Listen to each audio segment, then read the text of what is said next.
on to all my Aries. I'm Kareemspiritworks, and when I'm having fun, I'm the best in the world. So so let's get into it. Comment on the video, like the video, subscribe. If you'd like to contact me for a personal reading, my email address as well as the prices are in the description box below as usual.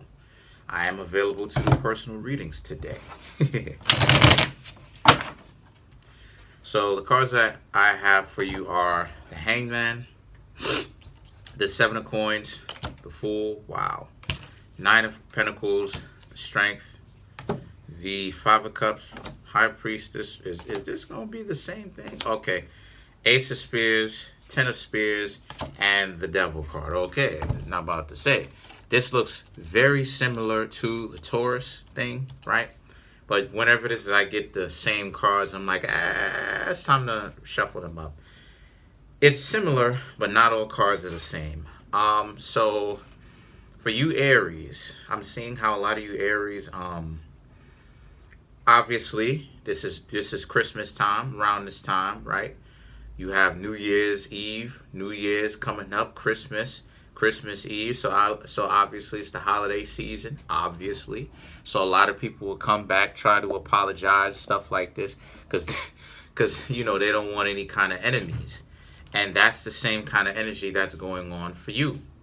You have people now wanting to come back around and apologize to you, just like with the Taurus video that I just did, or previously to this one, about how these people are sorry and that they didn't mean to necessarily offend you. And you know they're you know on some Taurus, they're on some holiday season type stuff, wanting to, you know, squash beefs with people, and they don't want you to take any of the stuff that they did personally and harbor any of that. So the Nine of Pentacles and the Strength card represent how, again, these are people who are letting you know this, as well as trying to, make an actual change, and actually putting forth the energy. You know, so many people talk about energy. The energy, the breath towards going in a better direction for themselves. And the Five of Cups represents they feel bad for some of the things that they said to you. So it's a loved one coming back. Could also be a family member doing the same thing, maybe even a friend. The High Priestess represents you being like, oh, okay, thank you, but in true Aries fashion, being quiet about it. You know, Aries people are not as loud as you would think they are. They that way when they're amped up, or they are excited about something, or maybe upset or angry. But for the most part, Aries people are usually in their heads, like Aquarius. Kind of crazy. And I know that because I know a lot of Aries. One of the people who I wanted to date was an Aries. So anyway. So the Ace of Spears now, or Wands, Spears, Wands, same thing.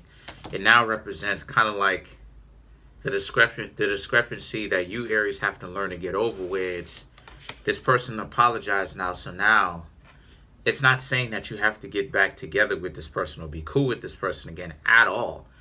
As a matter of fact, there's no indication of that in any cards on the main board of you getting back together, nor is that the Six of Cups, right? The indication of that would be the Six of Cups or the Lover's card. But the Six of Cups and the Lover's card is nowhere near close. The surface, as I'm looking through the surface of the deck, even if I was to pull. So this is about you having to learn to forgive them in exchange as well, and moving forward, so that it doesn't become so much of a problem for you, or choosing to hold on to it. So, and see, that's the dichotomy of the Ace of Spears, i.e. the Ace of Wands, this time around for you. It represents the dichotomy. It represents how you see how it's double-edged, right? And then you see in the middle, right? It's that dimension, right? It's the same thing. How you can choose to let it go, and move on, or you could choose to hold on to it and harbor it, right? And the choice is ultimately up to you. Now let's clarify the Ten of Spears. What will happen if you choose to let it go? One more time.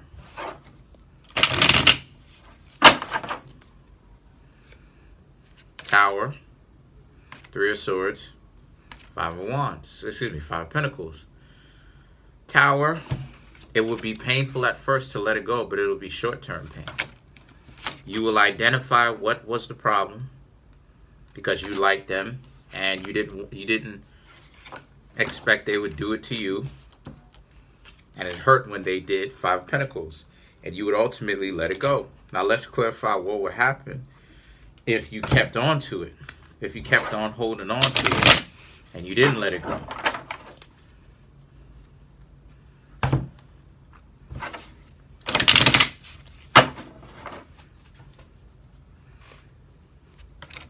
The Strength, Four of Pentacles, Ten of Wands. You would keep having this disposition like you were right, and that this person should have told you that sooner, and how could this person do this to you? But it's something that you would hold on to and be stubborn when it comes to letting go for a certain period, for a certain period of time. And yeah, you would be moving forward, but you would be moving forward with baggage. So you'd be alive, but when you're meeting other people, you'd have mad baggage, and it would manifest itself in other ways, right? Like me personally, because I can most definitely relate to this in my own magical studies and stuff like this, and learning and growing and stuff like this. I don't think I said this on camera. I may or may not have said this. Either way, I actually started going through a lot of like the people who I used to hang out with, right? Like their numbers, not their numbers, but like their locations, because I know where they are, I know where they live, and like writing down these little notes about how I apologize. And truth be told, I'm the one that actually got pooped on, right? I'm the one that actually got disrespected, right? But when I bit back, or when I decided to bite back, I was looked as the one that was messed up in the situation. Even if I don't necessarily really have anything to apologize for in that sense of me defending myself, I realized that it wasn't about that. What it was about is me apologizing so that when people see me in the street, or when I see those people in the street, it's not like no weird static between the two of us. You understand what I'm saying? So I started doing that. I'm a lefty, but I started doing that. I'm actually ambidextrous, so whatever. But I started doing that. And I would leave these notes on these people's doors, because I know if I tried to knock on their door, they might cuss me out. I don't know what might happen, but they might cuss me out. They might ignore it. You know what I'm saying? So over the course, and I did that all through last year, and over the course of it, literally still up to now, people who I used to have problems with will be like, hey, what's going on with you? All that type of stuff. So it's not about that. What it's about is letting it go. You know what I mean?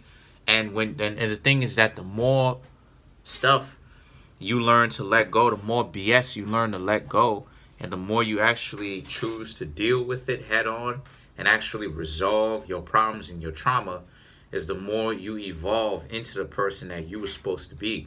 A lot of times people are not very sociable, and they're very weird and unsociable because of the trauma that's locking them in. But over the course of me letting it go, my experience with it is I've become more charitable in that sense, because like 5-6 years ago, right? 5-6 years ago, I would have been like, I'm not going to necessarily give vagrants and stuff like this any kind of money or whatnot, even though I have fed the homeless before. But now I might throw them a couple of dollars. You know what I'm saying? So that's pretty much it, though. Comment on the video, like the video, subscribe. I don't want y'all to see too much in my room. Peace.